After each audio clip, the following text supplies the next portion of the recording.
Sud Radio, les vraies voix qui font bouger la France. 19h-20h, les vraies voix qui font rouler la France.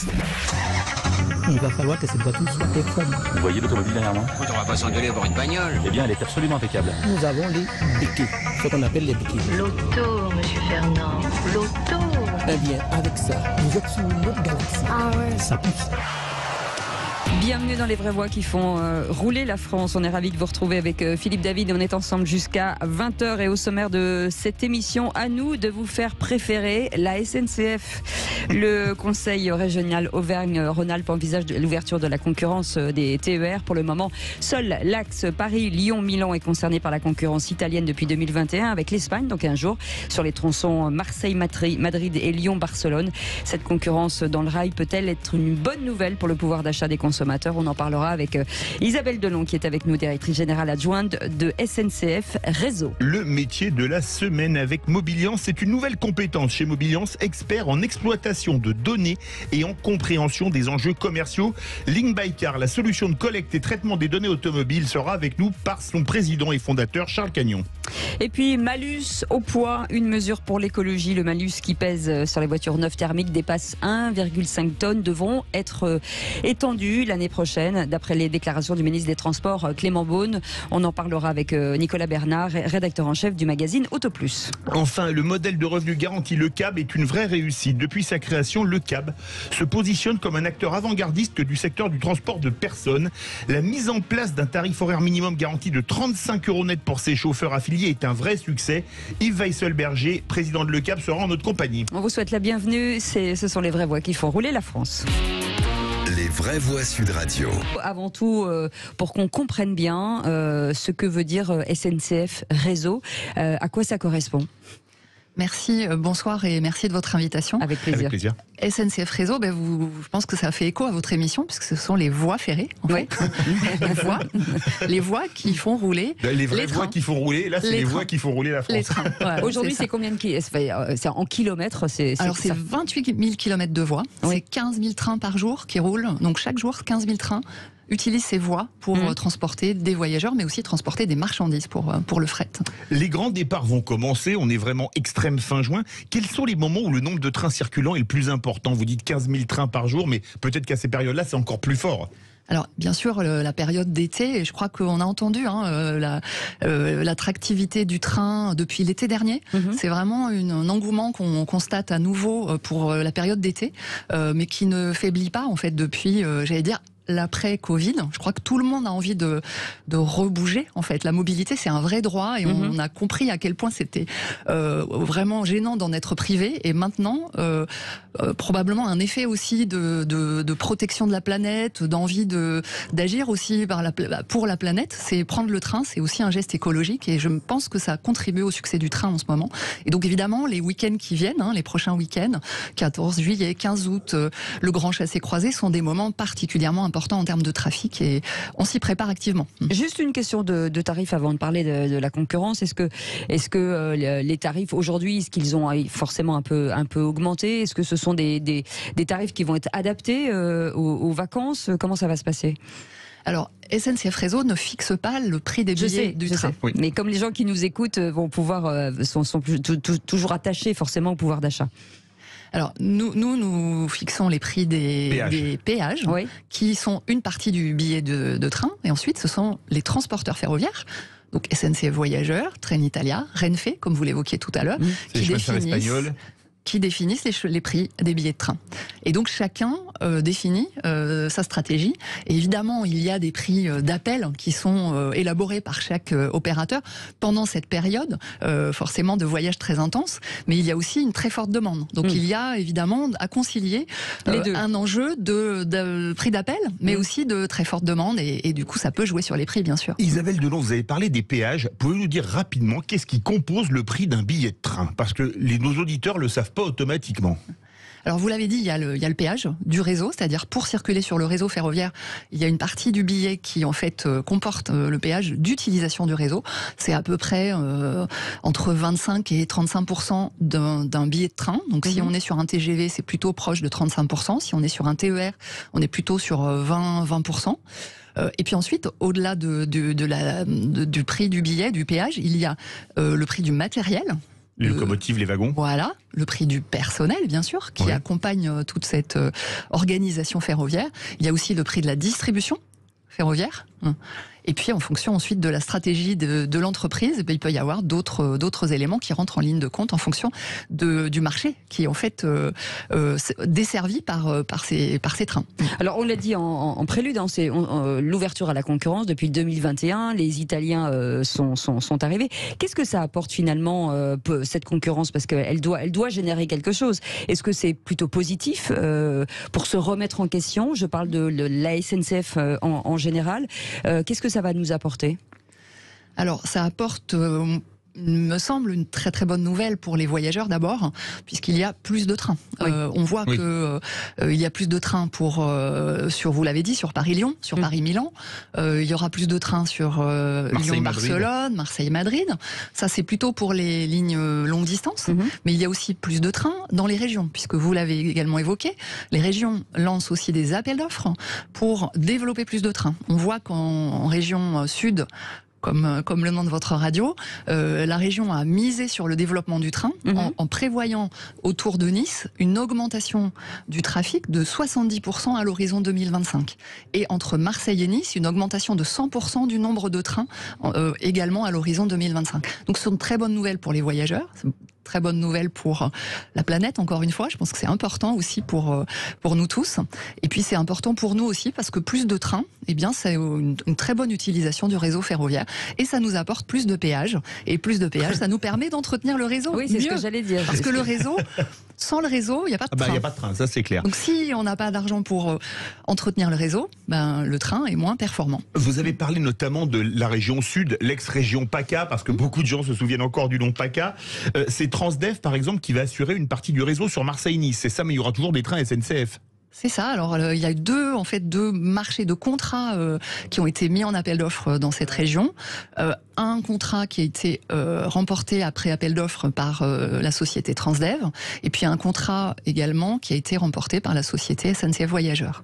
D'accord. Est-ce que finalement les Français, parce qu'il y a un sondage qui dit que 80% des Français ont entendu parler de cette ouverture à la concurrence, est-ce qu'ils sont conscients finalement qu'ils peuvent prendre un train espagnol, un train italien, qu'ils pourront prendre en tout cas dans quelques instants, dans une quinzaine de jours les Espagnols? Est-ce qu'ils se rendent compte de cette ouverture à la concurrence? Écoutez, j'ai pris connaissance, je pense comme vous aujourd'hui, d'un sondage qui est sorti sur ce sujet. C'est assez intéressant. Et qui dit effectivement, et moi je me réfère à ce sondage que je trouve vraiment intéressant, que les Français sont favorables. Ils sont favorables et ils sont positifs sur l'ouverture. Et puisque 3/4 des personnes qui ont répondu à ce sondage disent être favorables. La plupart des personnes disent que, notamment lorsqu'elles habitent en région, que ça va leur apporter plus de possibilités de voyager. Bien sûr. Ça, je pense que c'est vraiment quelque chose de positif. Ça rejoint ce que je disais, plus de mobilité. Et c'est vraiment important d'avoir plus de services et plus d'opportunités de mobilité partout sur les territoires, puisque c'est aussi notre rôle à nous de développer la mobilité dans tous les territoires. Il y a le service et la qualité du service. Est-ce que quand forcément des Européens viennent sur nos réseaux, est-ce que ça nous transforme? Est-ce qu'à un moment donné, on se remet en question sur pas mal de choses en disant que oui, alors forcément, c'est intéressant pour tout le monde, mais ça nous remet aussi en question sur le service, sur la clientèle, sur ce que les gens ont tendance la râlerie des gens en fait. Oui, je pense que ça oblige à se remettre en question, à réfléchir un peu différemment. On voit que partout où ça s'est mis en place, ça challenge un peu les opérateurs et le réseau, le gestionnaire du réseau, ça nous pousse. Nous, on accompagne ces opérateurs depuis plusieurs années. En fait, on est dans l'ombre, à leur côté, en toute confidentialité, pour les aider à réussir leur projet, parce que c'est vraiment une très bonne nouvelle et ça fait partie de notre mission de développer plus de trains sur le réseau. Et on est ravis de les accompagner et de les voir développer leur projet et plus de services pour les voyageurs. Dans le même sondage OpinionWay pour Trainline, 80%, vous l'avez dit, pensent que ça va faire baisser les prix, la mise en concurrence. C'est pas un peu fleur bleue parce que ça n'a pas tellement été le cas pour l'électricité, par exemple. Le prix du courant n'a pas baissé depuis la mise en concurrence. Alors, on peut dire peut-être que le mode de mise en concurrence entre l'énergie et le transport ferroviaire n'est pas tout à fait le même. On n'est pas tout à fait dans la même configuration. Ici, on a déjà des éléments concrets. On peut regarder ce qui s'est passé sur Paris-Lyon ou sur Paris-Milan que vous évoquiez tout à l'heure. On a 23% de réduction sur les billets sur les Paris-Lyon si on compare octobre 2019 et octobre 2022. Donc concrètement, ça a baissé de 23%. C'est déjà très positif. Oui. Est-ce que, pour revenir, parce il nous reste très peu de temps, là, on va partir en pub, c'est quoi les grands chantiers à venir finalement de la SNCF Réseau? Forcément, tout le monde aimerait que le train passe devant chez soi, ce qui n'est pas possible, mais est-ce qu'il y a des grands chantiers à venir? Alors, parmi les grands chantiers, vous l'avez sans doute entendu, il y a un grand plan d'avenir pour les transports avec un volet ferroviaire très très important. On a entendu les 100 milliards d'euros et ces 100 milliards d'euros, ils se traduisent très concrètement par plus de ressources pour moderniser le réseau. C'est 1 milliard d'euros par an à partir de 2027. Et moderniser le réseau, ça permet de le rendre plus performant, ça permet d'améliorer la qualité de service pour les voyageurs et ça permet de le faire partout en France, du nord au sud, de l'ouest à l'est. Et l'objectif est bien sûr d'accompagner l'ensemble des acteurs qui veulent développer plus de services, que ce soit les régions, que ce soit les opérateurs ferroviaires comme la compagnie espagnole, comme SNCF Voyageurs aussi, qui est un très gros opérateurs qui a aussi ces projets et bien sûr nous l'accompagnons comme tous ceux qui ont envie de faire plus de trains en France. Une dernière question, il va y avoir beaucoup de monde sur les routes et vous vouliez en parler à la SNCF Réseau, vous gérez les passages à niveau. Qu'est-ce que faire en termes de prévention avant de passer un passage à niveau, parce qu'il y a encore de temps en temps malheureusement des accidents dramatiques. Bien sûr. Oui, c'est un sujet qui nous préoccupe et sur lequel nous avançons et nous travaillons beaucoup.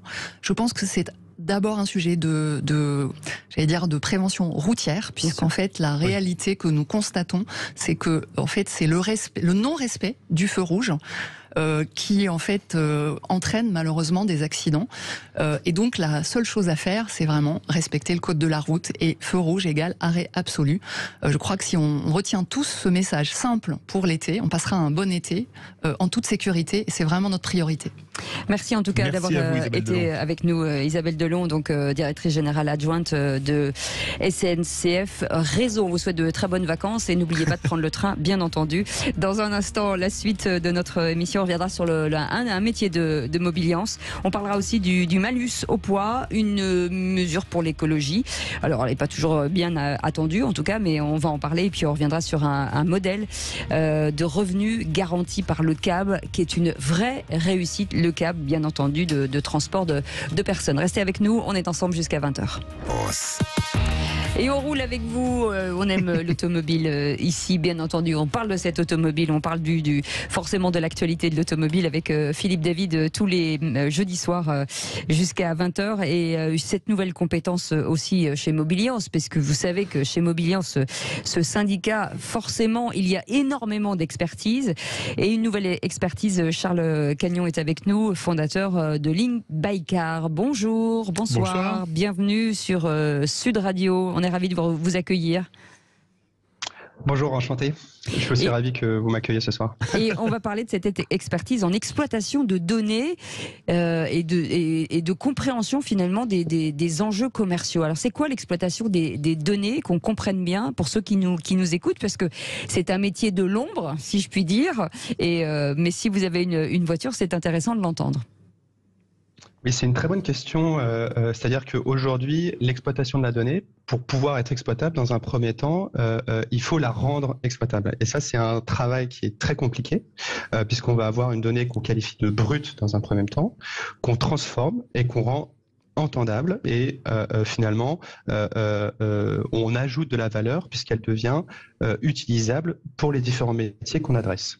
Alors pour que ce soit plus simple à comprendre et pour que ceux qui nous entendent, qui nous écoutent encore une fois, quel type de données on peut récupérer de la voiture et à quoi ça peut servir, à part la réparer ou d'améliorer peut-être en R&D quelque chose? Alors sur la donnée, c'est très simple. On va avoir de la position GPS, on va avoir de l'accélération, on va avoir de la rotation angulaire du volant, on va avoir est-ce que la fermeture centralisée des portes est activée ou désactivée. Donc tout un tas de données qui, mis bout à bout, peuvent produire quelque chose, mais unitairement n'ont pas forcément une grande valeur. Donc nous, on collecte toute cette donnée et on permet de faire plusieurs choses, donc de la maintenance prédictive. C'est-à-dire que demain, nous, on a des algorithmes qui vont vous permettre d'identifier si la batterie 12 volts de votre véhicule va tomber en panne ou non, avec un degré de confiance fort. Il faut savoir que c'est la première cause de dépannage en France pour les véhicules thermiques, mais aussi pour les véhicules électriques. C'est-à-dire qu'il y a une batterie 12 volts ou 14 dans les véhicules électriques également. On ne s'arrête pas là. On propose aussi des produits qui vont permettre aux assurances de sortir de ce schéma où on paye tous la même assurance, mais qui va être adapté aux usages. Par exemple, de l'assurance aux frais kilométriques. Ah oui. Alors, Charles Cagnon, il y a une chose dingue. On peut suivre par Link by Car un véhicule volé. Dites-nous tout. Exact. Donc ça, c'est Find My Car. Avec Find My Car, imaginons, demain, vous faites voler votre véhicule, et ben nous, parfait, pas de problème, vous inquiétez pas, on va activer à distance le véhicule, donc c'est-à-dire qu'il n'y a rien à faire sur le véhicule en lui-même, et on va récolter la donnée de ce véhicule, dont la position GPS, et on va être en capacité de le localiser. Donc on peut le localiser a posteriori du vol, ou si on est anxieux de se faire voler son véhicule, en amont, se dire, j'active mon véhicule au cas où quelqu'un tente de le dérober. Ah, c'est génial. Donc, Link by Car, finalement, c'est vous vous adressez aux particuliers, mais aussi aux entreprises, forcément, et forcément aux garagistes, aux assureurs. Finalement, c'est un écosystème. Exactement. C'est un écosystème où nous, on va venir centraliser la donnée pour de nombreux acteurs. Vous les avez cités. Il va y avoir les assurances, il va y avoir les gestionnaires de flotte, et il va y avoir tout ce qui va être garagiste. On n'a pas vocation pour le moment à être end user, c'est-à-dire à adresser le client final, c'est-à-dire le conducteur, mais comme on exploite sa donnée, on reste consumer centrique. C'est-à-dire que on met toujours l'utilisateur final au centre de la donnée. Donc on lui transmet les informations dont il a besoin pour qu'il tire toujours profit de l'exploitation de ses propres données. Outre le vol, vous avez également un côté préventif, on va dire et curatif à la fois, entre guillemets, sur les accidents. Dans certaines voitures, on a le bouton rouge en haut quand on a un accident grave pour prévenir les secours. Vous faites, comme pour le vol, un suivi pour les accidents, c'est ça ? Exactement. Donc, on l'a appelé ce produit Accident Map Replay. Si demain, imaginons, il y a 2 automobilistes qui ont un accident, nous, on va être en capacité, pour le véhicule qui a été endommagé, de reconstituer l'accident avant, pendant et après. Et par exemple, justifier que le véhicule était immobile et que du coup, il n'est pas en tort. Ah oui. Mais pour qu'on comprenne bien, comment je peux savoir, moi, si mon véhicule est soumis, en tout cas, au repérage de Link by Car. Comment je peux le savoir, moi qui ai une voiture qui suit un particulier? Comment je peux... Est-ce que je peux avoir un abonnement? Comment ça se passe? Alors, c'est une très bonne question. Comment on accède au service de Link by Car finalement? Donc, c'est très simple.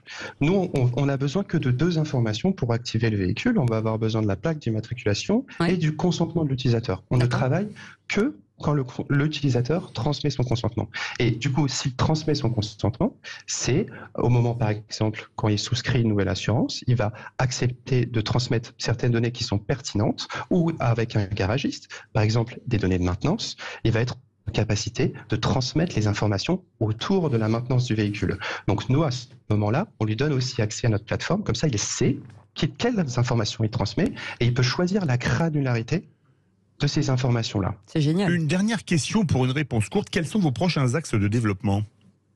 Alors, nos prochains axes de développement aujourd'hui, c'est consolider nos forces en Europe, notamment en France, en Belgique, en Allemagne. Donc là, aujourd'hui, je vous parle de Berlin. Là, on a intégré Techstar, c'est le plus gros incubateur d'Europe dédié à la mobilité.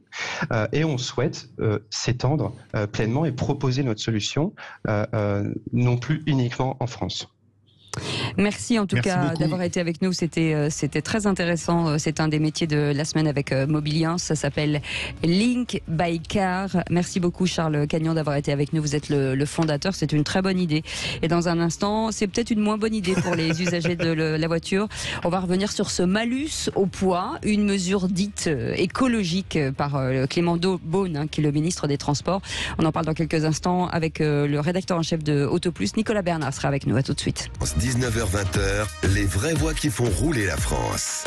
Avec Philippe David, on est ensemble jusqu'à 20h. Les vraies voix qui font rouler la France avec cette nouvelle mesure qui arrive, le malus au poids, une mesure dite écologique selon le ministre des Transports Clément Beaune. On en parle ce soir avec Nicolas Bernard. Bonsoir, merci. Bonsoir. D'être avec nous. Vous êtes rédacteur en chef du magazine Auto. Nicolas, ce malus, on en parle depuis très longtemps, ça y est, c'est là. Ça concerne qui et ça va coûter quoi en fait ?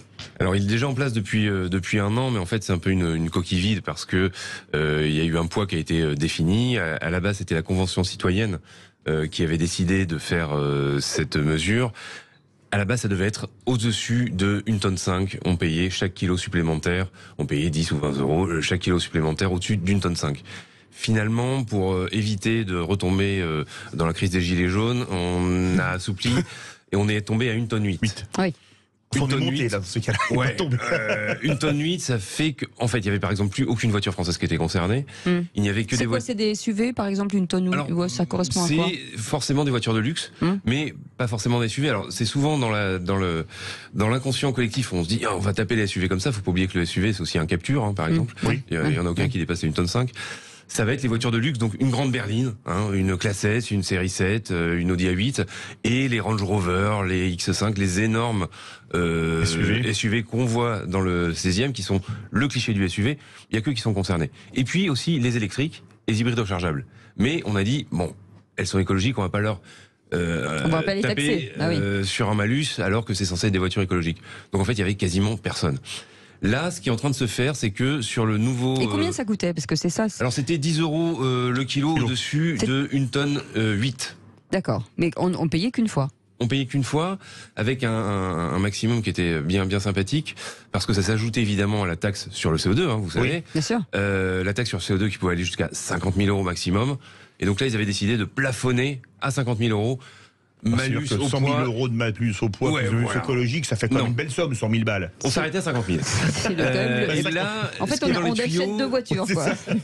Ce qui est dans les tuyaux, sur le nouveau projet de financement, c'est pour l'année prochaine, donc en 2024, de décembre, mais à combien Est-ce que vous avez des infos dans ce domaine ? Parce que je cite Clément Beaune, le seuil d'application de cette taxe sera progressivement abaissé très probablement dès le projet de loi de finances pour 2024. Alors, vous avez peut-être des infos, c'est 1,5 tonne, c'est 1,6 tonne, c'est 1,2 tonne. Faut savoir que ça serait vraiment concernant à 1,5 tonne. À 1,5 tonne, on commence vraiment à toucher monsieur tout le monde, c'est-à-dire une voiture familiale. Un 3008, un Kadjar, un monospace, n'importe quelle voiture familiale. Et là, ça devient compliqué. Et là, on commence vraiment à toucher tout le monde. Donc, des personnes qui ont déjà pris un malus sur le CO2, ça commence vraiment à gronder. Parce qu'à un moment, quand on veut loger sa famille, on peut pas avoir une Twingo. Oui, quand on a 3 enfants, on part pas en vacances en Twingo. C'est pas possible. D'accord. Donc là, la question, c'est savoir est-ce qu'ils vont tomber à 1,7 tonne ou 1,6 tonne. 1,7 tonne, ça sera quasiment pareil qu'1,8 tonne, il touche personne. 1,6 tonne, on commence un petit peu à toucher du monde. Ça va être un peu les versions luxueuses. Je vous parlais tout à l'heure du 3008, qui est un exemple typique de voiture familiale française. Le 3008, vraiment version de gamme, on commence à 1,6 tonne à toucher du monde. Et la dernière question, c'est est-ce que les électriques vont être concernés ? Alors ça pourrait être les électriques, par exemple, au-dessus de 2 tonnes. Il y a des électriques qui ont absolument rien d'écologique, qui sont délirantes, qui font 2 tonnes 3, 2 tonnes 4. On avait même repéré que certaines électriques étaient tellement lourdes qu'avec les passages à bord, fallait presque passer le permis. Poids lourd. On pouvait presque dépasser les 3 tonnes. Ah, c'est dingue. C'était complètement hallucinant. Quel type de voiture, par exemple, là-dessus ? Alors là, c'est vraiment, là aussi, je vous parlais tout à l'heure des limousines et des plus gros SUV. Oui, c'est ça. Ce sont les SUV les plus chers de la gamme allemande, de la gamme suédoise, si vous voyez qui je veux dire. Oui. Et les gros pick-up américains ? Non, ils sont pas vendus chez nous. Si, quelques-uns quand même. Importés, donc il y a tellement de taxes déjà. Oui. Et ce sont aussi les énormes berlines. Alors, les limousines, tout simplement, dans lesquelles on voit les chefs d'État là, en ce moment. Oui. Mais je me pose une question. Ce qui pèse très lourd dans les voitures, blindé, c'est clair. Quand par exemple, des airbags, ça pèse lourd. Est-ce que pour passer en dessous du seuil, un constructeur va pas dire, écoute, j'avais 8 airbags, j'en mets plus que 4, tant pis pour la sécurité, mais au moins, on baissera au coût du malus. Tant pis pour la sécurité. C'est une bonne question que vous posez là, parce qu'en fait, souvent. on s'est rendu compte que les voitures, on se plaint souvent de l'augmentation du poids des voitures. Et une grande partie du poids de l'augmentation des voitures, c'est dû à toutes ces mesures de sécurité, tous ces équipements, que ce soit de la sécurité active ou passive. C'est ce qui fait que nos voitures sont sûres à l'heure actuelle. Que le nombre de morts a diminué constamment sur les routes. Bien sûr, forcément, les cabines radars, hein, mais surtout les sécurités des voitures. Et elles sont beaucoup moins fragiles qu'auparavant. C'est surtout ça, l'augmentation du poids des voitures. Alors non, pour répondre plus directement à votre question, non, bien sûr, un constructeur n'a pas le droit d'enlever des équipements de sécurité. Toutes les voitures maintenant... On n'est pas obligé d'avoir 8 airbags, on peut en mettre que 4. Hein. Non, mais ce ne sont pas des équipements très lourds. Là, à l'heure actuelle, ce qui va peser très très lourd, et ce qui pèse le plus lourd, ce sont les batteries des voitures électriques. Ah oui. Eh ben Mais eux, ils vont pas être taxés, a priori, je crois. Ils vont pas être taxés, sauf à partir peut-être d'un certain point quand ça devient délirant. Ce sont des voitures de 600 chevaux, qui ont des batteries gigantesques, mais ce sont elles aussi qui ont les plus grosses autonomies. Donc ça veut dire qu'on est bien clair que ce sont sur les voitures neuves, donc le premier achat. Mais est-ce que ça va pas générer un trafic de dire que on va les vendre à l'étranger avec un premier kilomètre et quand elles arriveront en France, forcément. Ça pourrait. Alors là, tant qu'on fera une tonne 6, une tonne 7, ce que ça va générer surtout, c'est que on va vous dire, écoutez, normalement vous avez le droit à ces jantes-là, on va vous en mettre d'autres, et puis vous les récupérez après. Ah oui. Et puis ça sera très simple. Ah oui, à ce point. Ouais, parce que là c'est beaucoup plus simple en fait. On enlève un équipement et puis on vous le remet derrière. Un équipement pas très compliqué à mettre. Ah oui. Mais le moteur, par exemple. On vous le remettra dans 2 semaines. Vous sortez du garage en poussant la voiture. Ça fait travailler la mêlée au rugby. Mais est-ce qu'il n'y a pas quelque chose d'assez aberrant quand même? Parce que parfois un véhicule plus lourd, avec un moteur diesel parfois petit, aujourd'hui on a des moteurs 130 chevaux sur des SUV assez imposants, va consommer moins par exemple qu'une petite sportive. Est-ce que c'est pas, et qui sera beaucoup moins lourde, est-ce que c'est pas aberrant dans ce domaine? Non, c'est pas aberrant. Plus un moteur est puissant, et puis les moteurs essence consomment plus que les moteurs diesel. Les moteurs diesel sont un peu plus lourds. Le poids, c'est l'ennemi en termes de consommation. Mais il y a aussi la puissance, évidemment. Un moteur qui tourne tout le temps à 7000, 8000 tours minute, il va consommer beaucoup de carburant. Enfin, 7000, 8000, il faut quand même y aller. Hein. Ah, vous parlez des petites sportives? Oui, oui. Attends. Alpine, Porsche, etc. Vous voyez ce que je veux dire, hein. Petite sportive, quoi. Ça, c'est à peu près logique. Par contre, c'est ce qui est surtout amusant, et je l'ai vu sur Béliard à Paris ou son homologue à Lyon, qui ont commencé à dire on va taxer les véhicules les plus lourds pour les places de stationnement. Oui. On va taxer les SUV, voilà. C'était ça, parce que ils ont cette phobie, cette manie du SUV. C'est fou, hein. Ils sont complètement timbrés avec ça, et ils pensent à chaque fois au Range Rover ou au BMW X5. Oubliant encore une fois que le Captur ou le 2008, ce sont des SUV. Et évidemment, ils n'ont pas le droit de faire ça. Sur une simple carrosserie, on peut pas faire ça. Donc ils vont le faire au poids. Et là encore, ce qui est assez amusant, c'est qu'ils vont tomber sur une tonne 8, une tonne 9, ce qui va concerner personne. Ouais. Est-ce que cette mesure, elle sera officielle et quand? Est-ce qu'on a des dates ou? Alors, contrairement tout ce qui est bonus, c'est par décret présidentiel, donc là, ça peut tomber n'importe quand. On parle en ce moment du bonus, qui pourrait exclure les voitures chinoises électriques, voilà. Oui. Ça, c'est par décret, ça peut tomber, par exemple, en juillet. Mais ce qui est malus, c'est le projet de loi de finances, donc ça sera voté, débattu à l'Assemblée, au Sénat. Donc on le saura, parfois on le sait, le 31 décembre. Cécile a parlé du marché du neuf, vous allez dire on va démonter les jantes, etc. Ça peut avoir une incidence sur le marché de l'occasion, par exemple, parce que là, comme il n'y aura pas de malus, les vendeurs d'occasion, les garagistes vont pouvoir remonter les prix des véhicules d'occasion. C'est peut-être pas une bonne chose pour le pouvoir d'achat, ni pour le neuf, ni pour l'occasion. Alors ça reste quand même à la marge, ça reste à la marge, mais ces espèces de coups de canif à chaque fois sur le pouvoir d'achat, il y a toujours des malins qui vont, grand bien leur face, trouver des petites astuces pour acheter, revendre, mettre un nom sur la carte grise, puis un autre, leur vendre 2 mois plus tard. Et réussir finalement soit à faire de la spéculation en occasion, donc on va vendre plus cher que le prix du neuf, ça on l'a déjà vu, ou s'arranger pour éviter de payer cette énième taxe. Pompidou disait arrêtez d'emmerder les Français. Est-ce qu'il ne faudrait pas dire arrêtez d'emmerder les automobilistes au bout d'un moment? C'est complètement fou, et surtout on se trompe là-dessus. Il y a un diktat qui est fait sur la voie qu'on doit emprunter. Il y a énormément d'erreurs. On en a déjà vu, faut pas oublier qu'en 2007, on donnait des bonus à des véhicules diesel qui n'avaient pas de filtre à particules. Donc ça serait pas une première. On fait la même erreur en ce moment à faire du tout électrique. Et pendant ce temps-là, on taxe encore les automobilistes qui demandent juste parfois, qui sont pas des passionnés d'automobile, qui demandent juste à aller au travail, à chercher leurs enfants, à aller faire les courses, et on les embête. J'ai fait dire autre chose. Oui. On les embête absolument tous les jours avec des nouvelles taxes. Il y en a, et franchement, il y en a déjà pas mal sur les automobilistes. C'est ça. En tout cas, moi, j'ai une solution à vous apporter. Philippe David, vous achetez la voiture, vous me la donnez. Voilà, c'est bien. comme ça, tout le monde est Vous content. savez comment Mais comme ça, Coluche appelait cette méthode? Oui. La méthode des pays de l'Est, donne-moi ta montre, je te donnerai l'heure. Vous voulez l'heure, il est 19h40. Voilà. Donc donnez-moi votre montre. J'en ai pas. Vous restez avec nous, Nicolas Bernard. Dans un instant, on va revenir sur un modèle de revenu garanti. C'est le CAB. Voilà, c'est une très jolie réussite. Et ils sont plutôt avant-gardistes sur pas mal de choses. Et on va en parler avec le président qui est avec nous. Il s'appelle Yves Wesselberger et on l'accueille dans quelques instants. À tout de suite. Les vraies voix qui font rouler la France. Et quand vous ne prenez pas votre voiture, certains prennent des taxis, des VTC, voilà. Vous connaissez le CAB, et ben nous aussi, c'est une plateforme VTC française. Yves Wesselberger est avec nous, président de le CAB. Merci d'être avec nous. Bonjour. On avait envie de vous donner la parole puisque on a beaucoup parlé de l'ubérisation forcément des taxis et du transport de personnes et surtout sur le salaire de ces gens. Alors ça a créé pas mal de soucis, il y a eu pas mal de rébellions, de remises en question et vous avez décidé finalement de garantir un revenu minimal pour les gens qui travaillent chez le CAB. Oui, c'est une très belle initiative, je crois, qu'on a prise. Il faut voir de quoi on parle et de quoi on parle surtout. Les chauffeurs, enfin, la révolution VTC, c'est une révolution pour la mobilité qui a apporté énormément. Aujourd'hui, tout le monde est utilisateur, j'imagine que vous en prenez, etc. Et même pour ceux qui travaillent, c'est important de le dire aussi parfois. Et beaucoup dans le monde professionnel. Nous, on est particulièrement spécialisés là-dessus, donc je connais bien ça. Il faut reconnaître que, dans un premier temps, il y a eu, on va dire, un problème social avec le traitement des chauffeurs VTC. Et qui se corrige un peu, mais qui n'est pas encore complètement réglé. Donc nous, ce qu'on a pris comme initiative, alors on est dans un contexte de négociation globale où, je dirais, il y a eu un certain nombre de réglementations qui ont été mises en place pour que les chauffeurs et les plateformes VTC s'assoient ensemble autour de la table et discutent. Donc il y a des négociations globales qui se font. On n'a pas attendu les résultats de ça et surtout on a fait mieux que les premiers résultats de ces négociations.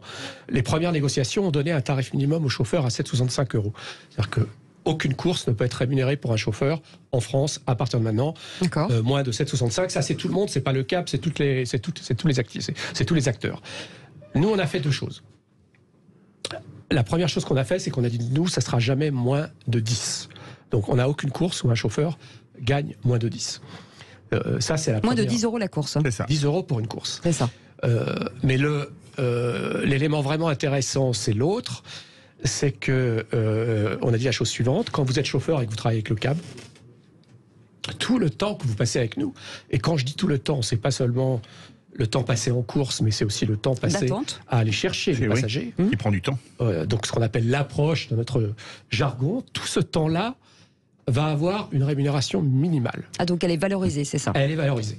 Et cette rémunération, c'est qu'on dit, quand vous travaillez avec nous, vous gagnez jamais moins que 35 € de l'heure. Voilà. Vous avez écrit une tribune dans laquelle, au moment de la réforme des retraites, vous écriviez: les plateformes VTC telles que la mienne ne sont pas les employeurs des chauffeurs. Nous ne cotisons pas pour eux. Néanmoins, nous n'avons pas le droit moral d'être indifférents à la protection sociale des partenaires avec lesquels nous opérons.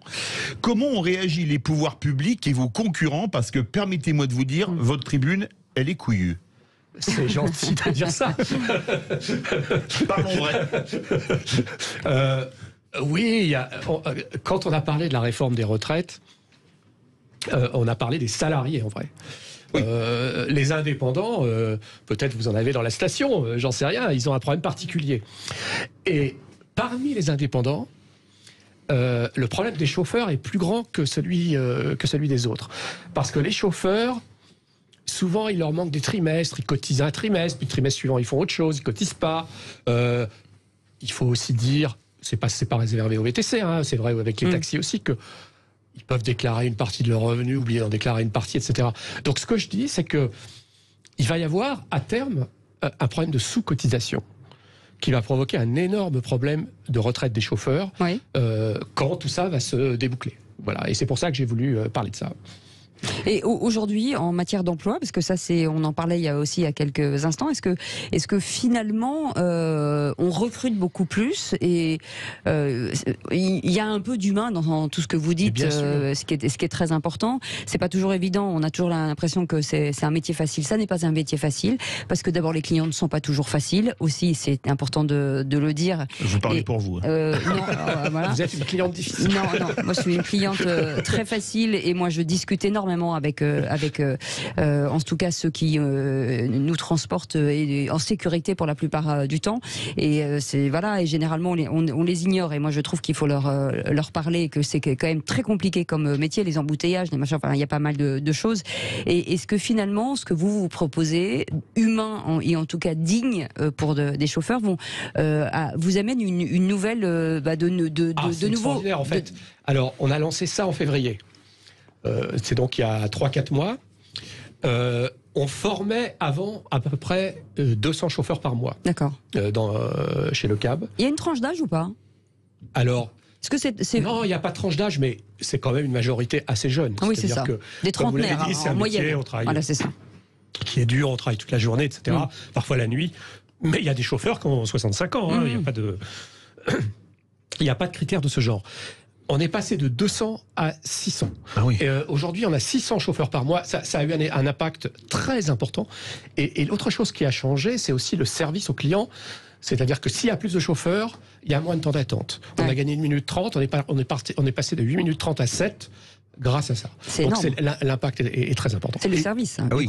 Et il y a une chose aussi pour le client, parce qu'on a tous eu ce malheur-là, commander un VTC qui passe devant vous, qui s'arrête pas, qui repart. Vous avez un taux d'acceptation moyen des courses qui a augmenté de 59%. Ouais. À la suite de cette opération, un des grands sujets, vous savez que les chauffeurs ont parfaitement le droit, ils font ce qu'ils veulent, et c'est normal. Ce sont des indépendants, et un chauffeur a parfaitement le droit de refuser une course. Il n'est pas question pour nous, d'abord la loi l'interdit, mais il n'est pas question pour nous de lui interdire de refuser une course. On propose la course qui est demandée par le client.